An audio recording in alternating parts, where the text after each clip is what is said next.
할렐루야. 우리 서로 인사합니다. 사랑합니다. 축복합니다. 한 번 더 인사하죠. 사랑합니다. 축복합니다. 고개만 좌우로 이렇게. 하나님의 은혜와 평강과 복이 여러분과 여러분의 가정에 영원하시기를 축복합니다. 오늘은 박넝쿨과 니느웨라는 제목으로 말씀을 나누겠습니다. 하나님께서 요나에게 구원하라고 명령한 아수르의 니느웨 성읍은 아주 잔혹한 도시였습니다. 나훔서 3장 1절에 보면 니느웨 성을 이렇게 묘사합니다. 화 있을진저 니느웨 성이요, 그 안에는 거짓이 가득하고 포악이 가득하고 탈취가 떠나지 않는다라고 했습니다. 니느웨 성을 피의 성이라 그랬습니다. 거짓이 난무합니다. 포악이 가득합니다. 탈취하는 일이 끊이지 않습니다. 혼란 그 자체였습니다. 그래서 하나님께서 요나서 1장 2절에 그 악독이 내 앞에 상달되었다라고 말씀을 하셨던 거죠. 아수르 군대는 전쟁에 나가면 적군을 잡아서 살아있는 사람의 껍질을 벗겨서 죽일 정도로 잔혹했다는 기록이 있습니다. 사람들을 잡아서 목을 잘라서 창끝에 매달아 성벽에 올려놓는 일이 비일비재했습니다. 아마 아수르가 이스라엘을 공격해 올 때도 똑같은 행위를 하지 않았을까요?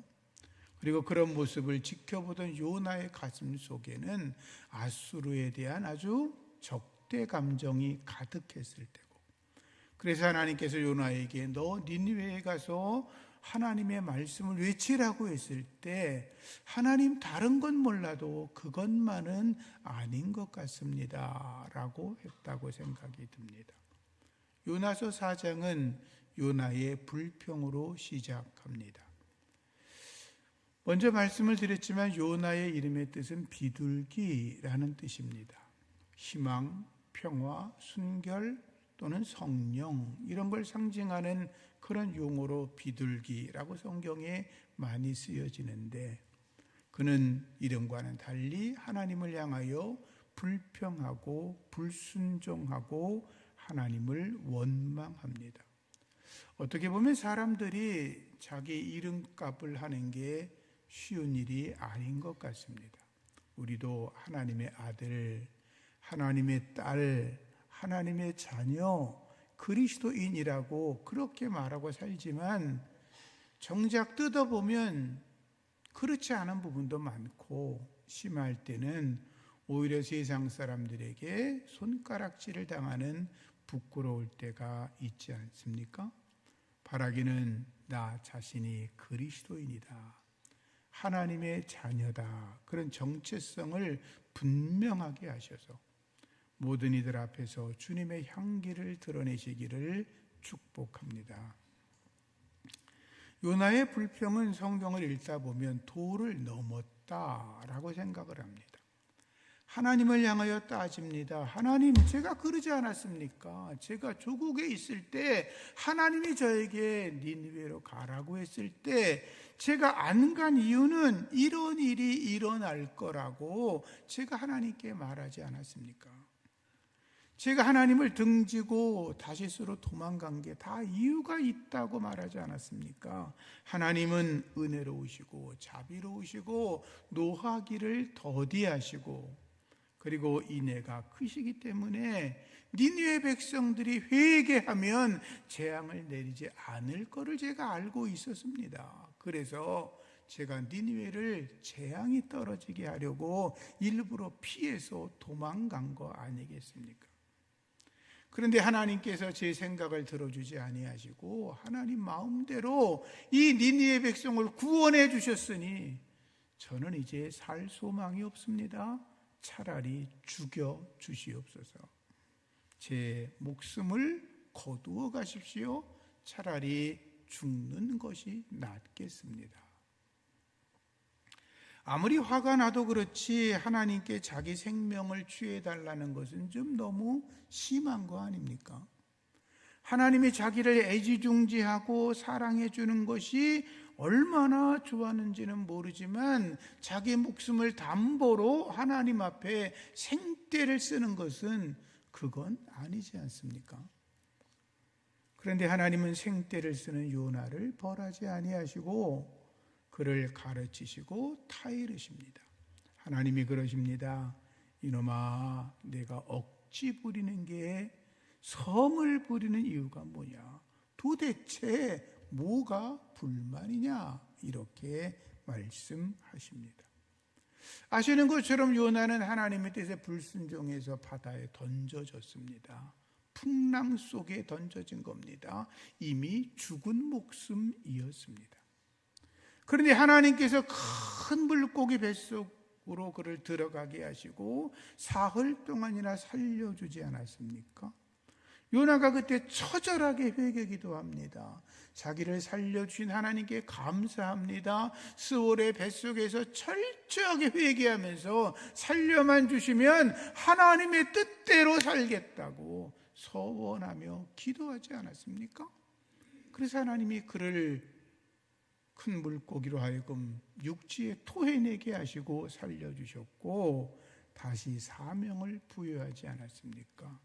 그랬다면 아마 여러분들이라면 무슨 일이 있어도 하나님이 하시는 일 앞에서는 예, 아멘이라고 했을 것입니다. 그런데 요나는 그러지 않았습니다. 하나님이 자기 생각대로 움직이지 않자 하나님이 자기 생각 니느웨 성이 멸망되어지는 것을 하나님이 허락하지 않고 그들을 용서하자 오히려 하나님 앞에 화를 내고 분을 토하고 차라리 죽여달라고 생떼를 쓰고 있었던 것입니다. 인간의 어리석음이 어디 있느냐? 자기 아집과 고집대로 살아가는 것입니다. 제가 농담으로 가끔 그럽니다. 고집스러운 사람 보면 그냥 그렇게 살다가 죽으라 그래. 바뀌지가 않습니다. 하나님 앞에서 자기의 고집과 자기의 아집을 가지고 하나님이 움직여야지 나는 절대로 못 움직인다고 생각하시는 분들 혹시 계시면 속히 회개하고 주님께 돌아서시기를 부탁을 드립니다. 요나가 하나님 말씀을 전했던 니느웨는 건기와 우기가 뚜렷한 곳입니다. 1년의 강수량이 400mm 정도여서 사막에 가까운 그런 지형입니다. 여름에는 섭씨 50도까지 올라가고 겨울에는 영하의 기온을 보이는 곳이어서 사람들이 살기 불편한 지역입니다. 요나가 니느웨 성 동쪽에 올라갑니다. 초막을 짓고 니느웨 성이 어떻게 멸망하나 지켜보고 있었다고 성경은 기록합니다. 요나가 초막을 지었다는 것은 나무로 튼튼하게 지어서 그늘막을 만들었다는 게 아니라 산에 올라가서 떨어진 나뭇가지들 주워다가 대충 얼기설기 지어서 그 속에 잠깐 들어가 쉬고 있었는데 그 나무 사이까지로 뜨거운 태양열이 계속 비치고 있었다는 것입니다. 그래서 그는 견디기 어려웠는데 하나님께서 요나를 위해서 박농쿨을 준비하십니다. 박농쿨이 얼마나 빨리 자라는지 하루 만에 요나가 만들어 놓은 초막 전체를 가득 덮어버렸습니다. 그늘이 만들어졌습니다. 살만했습니다. 사막을 걸어보신 분들이 있는지 모르겠지만 조금만 이렇게 노출돼도 우리 피부에서 수분이 날아갑니다. 그늘 아래 들어가지 않으면 숨쉬기도 어렵습니다. 근데 그런 고통 속에 있는데 그늘이 만들어졌으니 얼마나 행복했겠어요. 요나가 너무나 기뻤고 그 그늘 속에서 하나님의 은혜를 생각한 게 아니라 그 그늘 속에서 편안하게 느끼면서 니느웨 성이 어떻게 망하나 쳐다보고 있었다는 거죠. 여러분, 요나가 그러지 않았습니까? 니느웨 성에 들어가서 하나님 말씀을 외칩니다. 40일이 지나면 이 성이 무너질 겁니다 라고 외쳤습니다. 니느웨 사람들이 그 말을 듣고 즉각적으로 반응을 합니다. 모든 백성들이 회개합니다. 베옷으로 갈아입습니다. 금식합니다. 물도 마시지 않습니다. 왕이 그 소문을 듣고 왕도 자기 왕복을 벗어버리고 굵은 베옷으로 갈아입습니다. 모든 백성들과 짐승들에게 물도 마시지 말고 먹을 것도 먹지 말라고 명령하며 회개합니다. 죄를 뒤집어 쓰고 죄에 앉아 회개합니다. 그런데 요나는 그 모습을 보고도 끔찍하지 않았습니다. 저들의 회개는 부족해, 망해야 돼. 이게 요나의 생각이었죠. 하나님께서 요나를 가르치시려고 벌레를 예비하시죠. 벌레로 하여금 박농쿨을 다 갉아먹게 만듭니다. 요나가 아침에 일어나 보니까 박농쿨을 벌레가 다 먹어버려서 시들어졌습니다. 그늘이 사라졌습니다. 다시 이른 새벽부터 뜨거운 태양빛이 자기를 내리쬐는데 견디기가 어렵습니다. 그런데 이번엔 하나님께서 뜨거운 동풍을 불게 하셨습니다. 사막에서 뜨거운 바람이 불었다는 것입니다. 더 이상 견딜 수 없고 정신이 혼미해졌습니다. 니느웨 백성들이 구원받는 것도 화가 나고 열불이 나 죽겠는데 뜨거운 태양빛과 뜨거운 열풍이 자기 몸을 감싸니까 요나는 드디어 견딜 수가 없어서 하나님을 향하여 외치는 겁니다. 하나님, 차라리 죽여주십시오. 그게 100번 낫겠습니다. 하나님 말씀하시죠. 이놈아, 박농쿨을 인하여 내가 성을 내는 이유가 뭐냐? 요나가 말합니다. 하나님, 성내어 죽기까지 할지라도 제 생각이 맞습니다. 대드는 거 아니에요.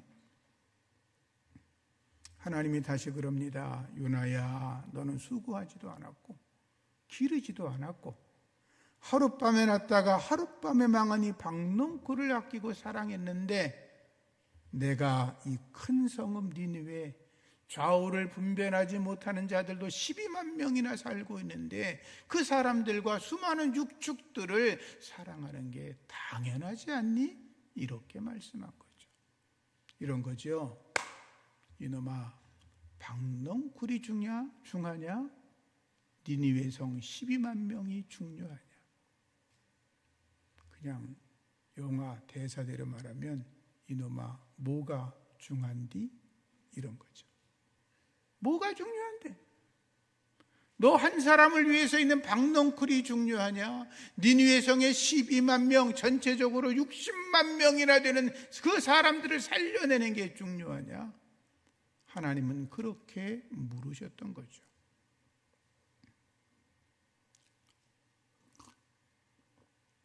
요나서를 읽어보면 요나는 끊임없이 불평합니다.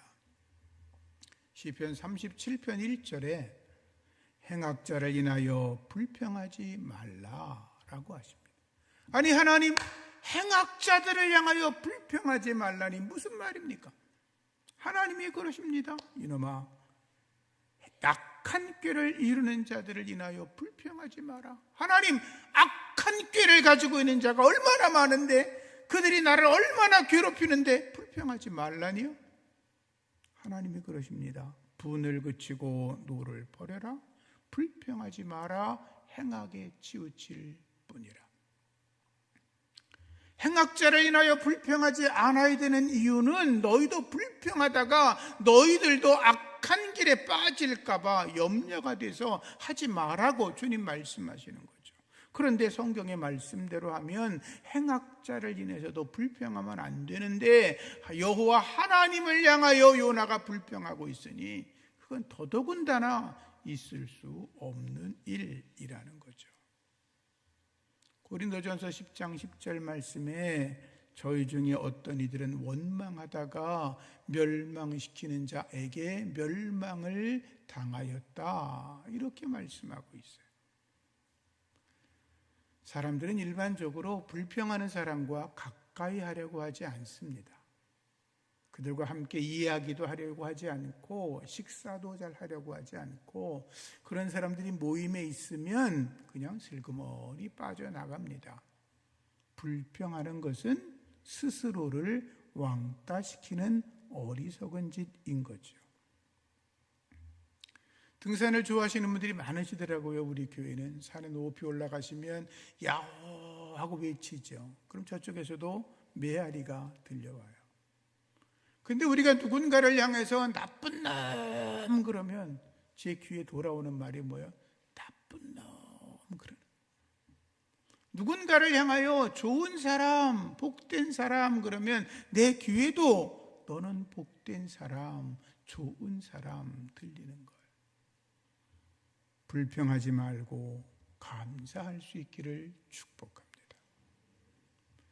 1990년에 걸프만 전쟁의 영웅 미 합동참모본부장이 파월 콜린 장군이었습니다.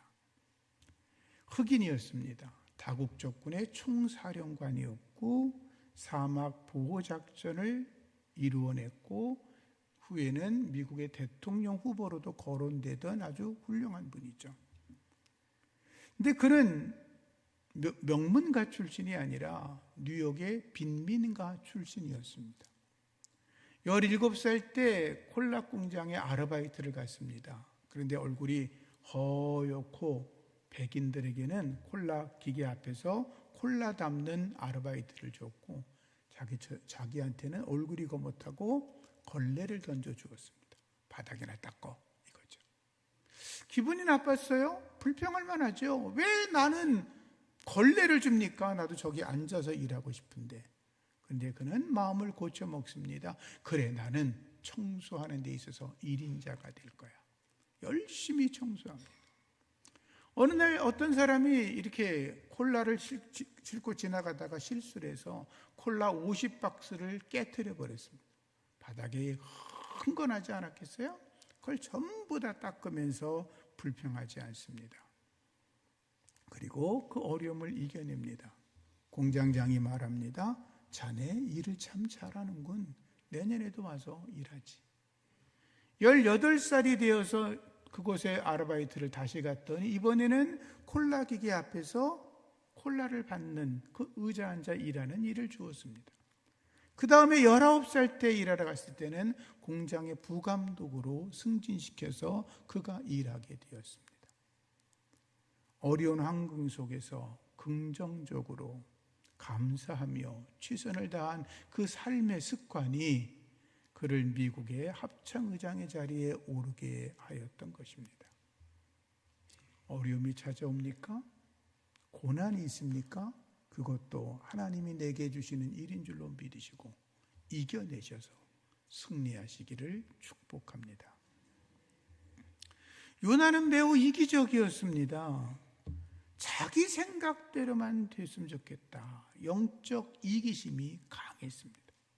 하나님이 계셔도 하나님이 무슨 말을 해도 하나님이 내 생각대로 움직여야 된다고 착각하고 있었습니다. 자기 모습은 보지도 않았던 거죠. 여러분 그렇잖아요. 니느웨 성이 회개하지 않습니까? 왕도 회개하지 않습니까?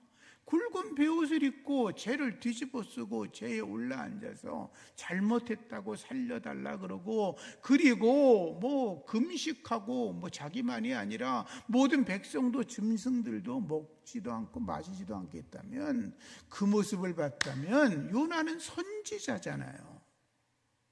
명색이 선지자, 요즘으로 말하면 명색이 목사잖아요. 그 정도 됐으면 요나가 니느웨 백성들에게 여러분 하나님이 여러분들을 살려주었습니다. 여러분들 하나님 앞에 회개했으니 잘했습니다. 하나님의 구원을 찬양합시다. 이제 우상을 던져버리고 하나님만을 섬기십시오. 여러분 죄에서 벗어나서 하나님만 섬기고 안식일을 섬기고 안식일을 위해 안식일을 쉬고 여러분 살인하지 말고 간음하지 말고 도둑질하지 말고 하나님의 뜻대로 살아가야 영원토록 복받는다고 외쳐야 되는 거 아닙니까? 그런데 요나는 그들이 회개하는 것을 보고도 별로 별로 마음이 기쁘지 않았어요. 저놈들 죽어버렸으면 좋겠다. 그게 요나의 강팍한 마음이었던 거죠. 제가 이제 새끼 목사일 때 일본 단기 선교를 갔다 왔어요. 그때 이제 이런저런 생각이 많았는데 한쪽으로는 굳이 일본 놈들한테까지 복음을 전해야 되나 그런 생각이 잠시 있었어요. 그놈들은 예수 안 믿었으면 좋겠어. 우리나라를 얼마나 힘들게 했어요. 지금도 일본 사람들은 정치 지도자들은 독도가 자기들 땅이라고 우기잖아요. 우리는 일본 땅이 내 거야 이렇게 우겼으면 좋겠어요. 그런데 어쨌든 우리가 일본에 대한 민족 감정이 크니까 일본하고 우리나라가 축구하면 무조건 이겨야 돼. 실력이 안 되면 정신력으로 이겨야 돼. 다리를 걷어차서도 이겨야 돼. 그죠? 그게 우리들의 생각이에요. 여러 가지 이유로 일본을 좋아하는 분들도 있고 일본을 싫어하는 분들도 있으니까 그건 우리가 뭐라고 말할 수 없죠. 더군다나 민족 감정이 있어서 또한 우리의 부모나 어른들이 그 일본 사람들에게 어려움을 당했다면 더 그럴 수 있죠. 그래서 우리나라 정치인들은 자기들의 정치 세력을 구축하려고 반일 감정을 막 일으키잖아요. 우리는 아무것도 모르고 따라가다 보면 그냥 정치인들은 주판을 튕기면서 그래 내 말이 맞아 우리를 쫓는 사람이 늘어났지 이런 장난도 하고 있습니다만 어쨌든 우리가 일본을 싫어하고 일본 사람을 싫어할 수도 있어요. 또 우리가 나쁜 말로 그들을 표현할 수도 있어요. 그러나 그런 일로 인해서 일본에 선교할 수 없다. 일본 사람은 구원받으면 안 된다. 일본 사람에게 복음 전해서는 안 된다라고 말할 수는 없죠. 그들도 하나님이 사랑하는 백성들이고 구원받아야 될 사람들이기 때문인 거죠. 요나가 이 선을 넘지 못한 거죠. 자기의 민족 감정 때문에 하나님이 하시는 큰 사랑을 깨닫지 못했던 거예요. 여러분, 우리가 믿음 생활 살아가다가 내 주변에 나를 힘들게 하는 분이 있을 수도 있어요. 근데 그들을 왜 기도가 잘 안 나오죠? 더군다나 축복하며 기도한다는 건 그거는 죽을 노릇이죠. 근데 주님 뭐라 그래요? 원수를 사랑해라. 너를 핍박하는 자들을 위해서 기도하라. 주님은 우리의 생각과 전혀 다른 말씀을 하시죠. 주의 말씀 앞에 여러분들이 아멘으로 받으시기를 부탁드립니다. 하나님은 모든 걸 준비하셨습니다. 이삭을 번제로 드리려고 했던 아브라함에게 하나님께서 어린 양을 준비시키셔서 그것으로 제물을 드리라고 말씀하신 것처럼 하나님은 요나를 위해서 많은 걸 준비하셨습니다. 하나님이 도망가는 요나에게 풍랑을 일으키게 하시고 물에 빠진 그에게 큰 물고기를 준비하게 하시고 그리고 그러하여금 그가 니느웨 성 동편에 올라가 있을 때 박넝쿨을 준비하시고 교만한 그를 꺾어 놓으시려고 벌레를 준비하시고 뜨거운 동풍을 준비하신 분은 하나님이셨습니다. 하나님께서 요나를 꺾어버려도 됐습니다.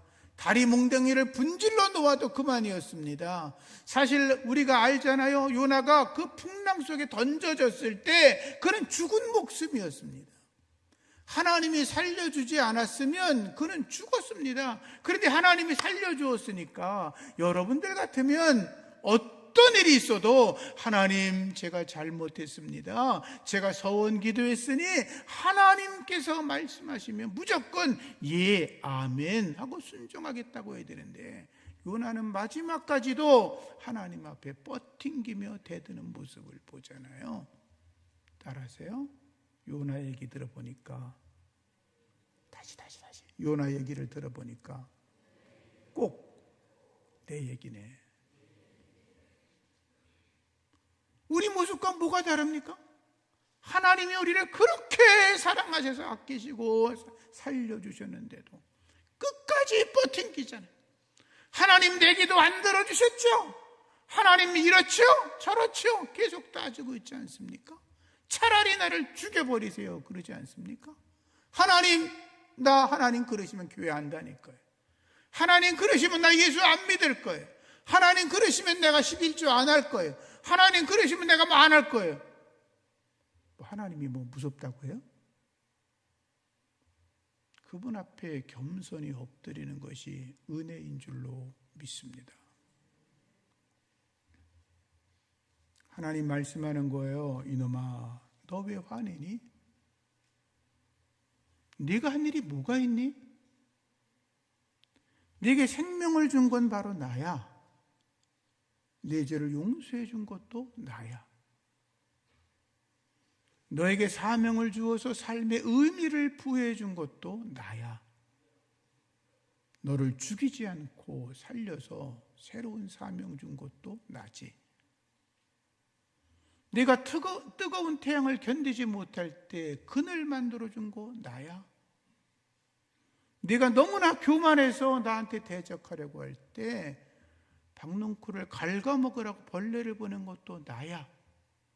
뜨거운 동풍도 내가 불게 하는 거야. 네가 한 게 뭐가 있는데? 하나님은 그러죠.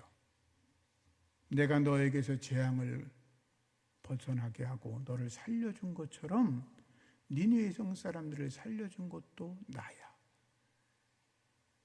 모든 것을 다 내가 했다. 그러시는 거예요. 따라하세요. 모든 것을 다 하나님이 하셨다. 여러분, 믿음의 삶을 살아가다가 이해 못할 일을 만날 때가 있어요? 하나님이 하시는 거예요.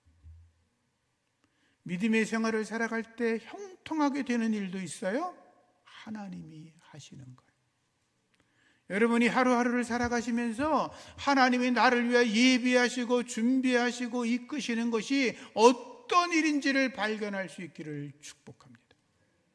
인생을 살아오는 삶 속에서 하나님이 나를 위해서 어떤 일을 예비하셨고 어떻게 나를 이끌어 가셨고 내 자녀들과 내 인생에 어떻게 간섭하셔서 당신의 선한 손길로 이끄셨는지를 발견할 수 있다면 그 사람은 은혜 속에 살아가시는 분인 줄로 믿습니다.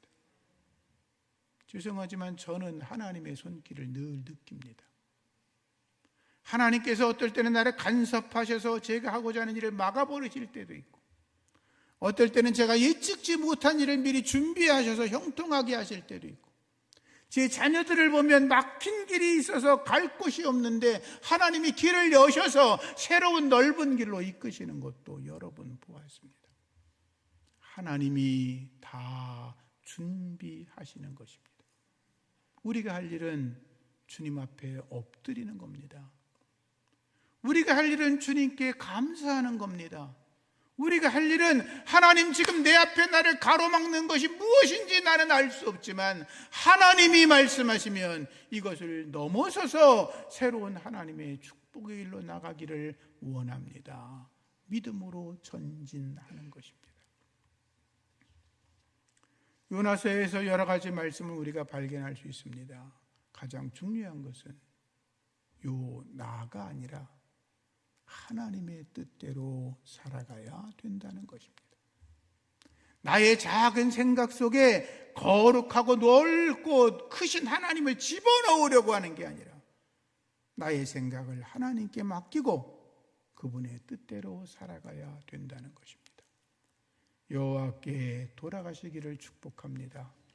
그분의 말씀으로 승리하는 우리 모두가 되기를 축복합니다.